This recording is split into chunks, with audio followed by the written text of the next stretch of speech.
Вы когда-нибудь замечали, что часы идут мимо вас, а вы даже не слышите их хода?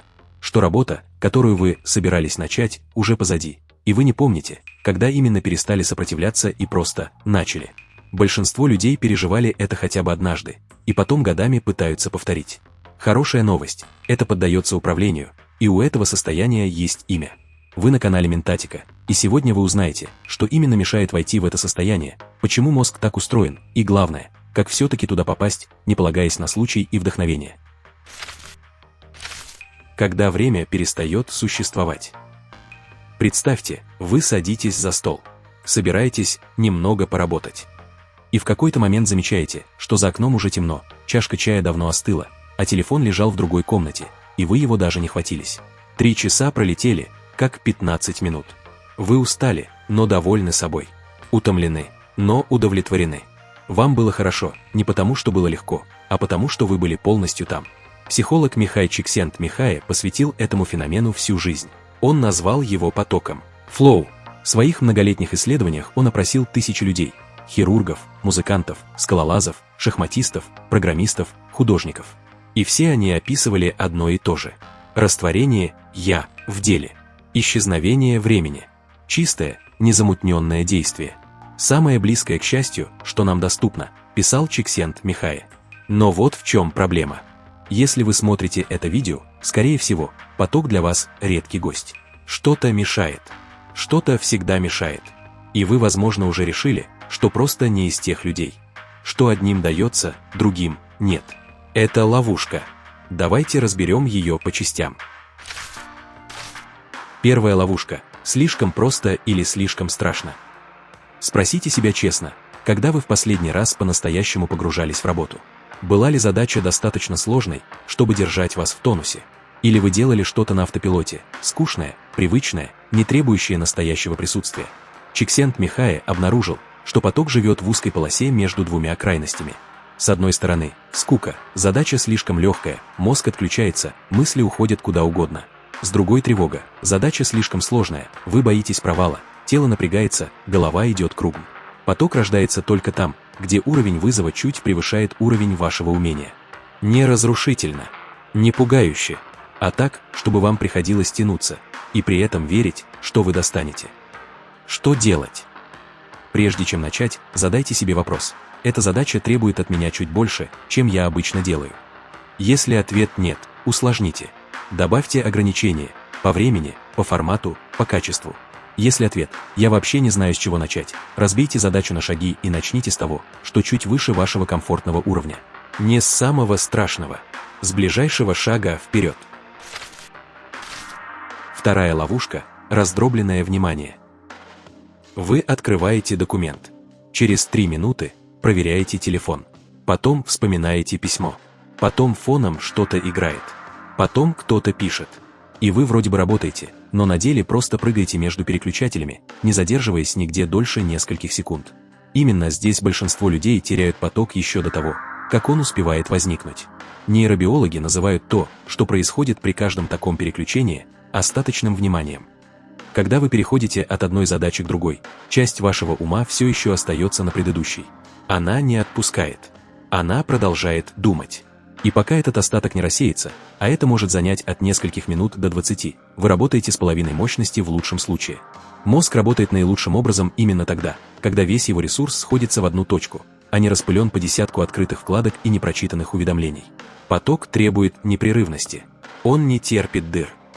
Что делать? Прежде чем начать работу, дайте себе время на переход. 5 минут без экрана, без контента, без новостей. Просто позвольте уму дорассмотреть то, что в нем еще крутится. Уберите телефон физически. Закройте лишние вкладки. Поставьте таймер на 25-50 минут и спрячьте его в карман, в ящик стола или в другую комнату, чтобы его не было в поле зрения. Таким образом, ваш мозг начнет воспринимать этот промежуток как замкнутый контейнер и перестанет искать выход. Но что если во время работы вы вспомнили старую песню или какой-нибудь мем? Не нужно бросать работу и бежать это гуглить. Просто заведите блокнот или текстовый документ, в который вы будете записывать вещи, на которые вам в процессе работы захотелось отвлечься, чтобы заняться этим позже. Так вы не нарушите поток и выгрузите из разума все, что пытается вас отвлечь. Третья ловушка – страх перед пустым листом. Есть особый вид паралича, о котором мало кто говорит вслух. Вы садитесь работать и не начинаете. Тянете, делаете что угодно другое. Смотрите в экран. Встаете за чаем. Снова садитесь. Снова смотрите. Многие называют это ленью. Но присмотритесь внимательнее. Это скорее страх. Страх сделать плохо. Страх, что первый шаг будет недостаточно хорош, и тогда все, что выйдет следом, тоже будет плохим. Перфекционизм – это не стремление к совершенству. Это способ не начинать. Писатель Аннет Симмонс однажды написала: «Первый черновик – это просто вы, разговаривающий с собой. Не шедевр, не финальная версия. Просто движение, просто что-то на бумаге. Нейробиология здесь на вашей стороне. Мозг устроен так, что незавершенные задачи вызывают когнитивное напряжение, так называемый эффект Зейгарник. Как только вы делаете первый шаг, пусть даже небольшой, это напряжение начинает работать на вас, а не против. Мозг хочет завершить то, что начато. Он сам начинает тянуть вас вперед. Что делать? Снизьте ставки первого шага до нуля. Дайте себе разрешение сделать плохо. Напишите ужасный первый абзац. Набросайте кривую схему. Сыграйте неловкий такт. Совершенно неважно, каким будет первый шаг. Важно только то, что вы его сделаете. Поток не ждет вдохновения. Поток начинается с движения. Четвертая ловушка – отсутствие сигнала для мозга. Вот кое-что, о чем редко говорят в контексте продуктивности. Мозг очень хорошо реагирует на ритуалы. Не потому, что в них есть мистика, а потому, что повторяющаяся последовательность действий становится сигналом. Сейчас мы работаем. Это условный рефлекс в лучшем смысле слова. Если каждый раз перед серьезной работой вы делаете одно и то же, завариваете определенный чай, надеваете наушники с одним и тем же плейлистом, садитесь в одно и то же кресло, мозг начинает распознавать эти сигналы как прелюдию концентрации. Со временем вход в состояние фокуса становится быстрее. Порог снижается. Нейробиологи связывают это с работой базальных ганглий, структур мозга, которые отвечают за автоматизацию привычных действий. Когда ритуал закреплен, он буквально открывает дверь в нужный режим без усилий воли. Философ Уильям Джеймс писал об этом еще в 1890 году. Привычка – маховик общества. Он имел в виду, что автоматизм освобождает нас от необходимости каждый раз принимать решения заново. Применительно к работе, это означает, что вы тратите меньше энергии на вход и больше на само дело. Что делать? Придумайте свой ритуал. Он не обязан быть сложным. 5 минут одной и той же последовательности действий, предшествующей работе. Выберите что-то физическое, налить воду, сделать несколько глубоких вдохов, написать одно намерение на бумаге. Повторяйте это каждый раз. Через несколько недель вы заметите, что мозг начинает настраиваться еще до того, как вы открыли рабочий файл. Что происходит внутри черепной коробки? Стоит сказать прямо о том, что творится в мозге, когда вы находитесь в потоке, потому что это красиво и это объясняет, почему состояние такое ценное. Первое – замолкает обезьяний ум. Префронтальная кора – область, отвечающая за самокритику, планирование, беспокойство о том, что подумают другие, временно снижает активность. Нейробиологи называют это транзиентной гипофронтальностью. Проще говоря, внутренний критик уходит на перерыв. Вы перестаете оценивать себя в режиме реального времени и просто делаете. Второе. Мозг выбрасывает коктейль из нейромедиаторов. Дофамин – удовольствие от самого процесса. Норадреналин – концентрация и бодрость. Анандамид – ощущение легкости и связи с задачей. Серотонин – спокойное удовлетворение. Вместе они создают то самое состояние, которое вы потом долго пытаетесь воспроизвести.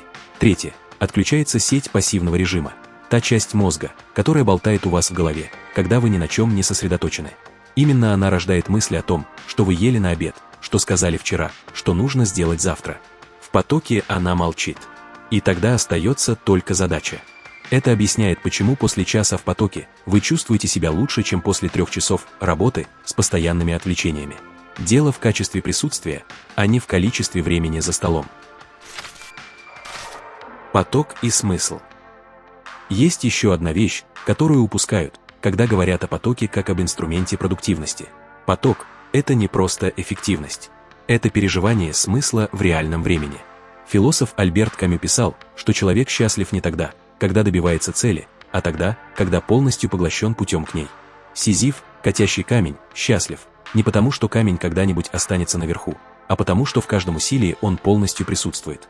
Чиксент-Михай говорил то же самое другими словами. Наилучшие моменты нашей жизни – это не пассивные, расслабленные моменты. Лучшие моменты случаются, когда тело или ум человека вытянуты до предела в добровольном усилии совершить что-то трудное и стоящее. Поток говорит вам, то, что вы делаете, важно. Достаточно важно, чтобы все остальное перестало существовать. Это редкое и дорогое ощущение в мире, где внимание разрывают на части десятки приложений одновременно. Собрать все вместе. Вернемся к тому, с чего начали. Вы хотите снова почувствовать, как время исчезает, как дело само несет вас вперед, как усталость приходит только потом, а в процессе ее нет. Для этого нужно несколько вещей. Задача, которая тянет вас вверх, но не срывает с места. Блок времени без дыр и переключений. Первый шаг, сделанный раньше, чем включится страх. Ритуал, который говорит мозгу «пора».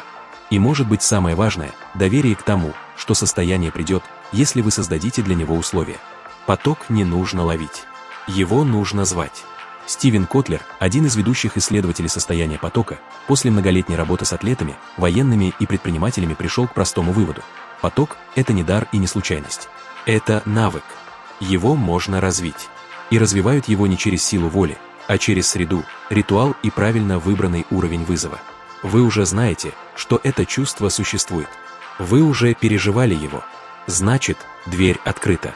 Вопрос только в том, что именно вы делаете перед тем, как войти. Попробуйте, когда настанет время для работы. Выберите одну задачу. Уберите телефон. Сделайте первый шаг, любой. И дайте мозгу сделать остальное.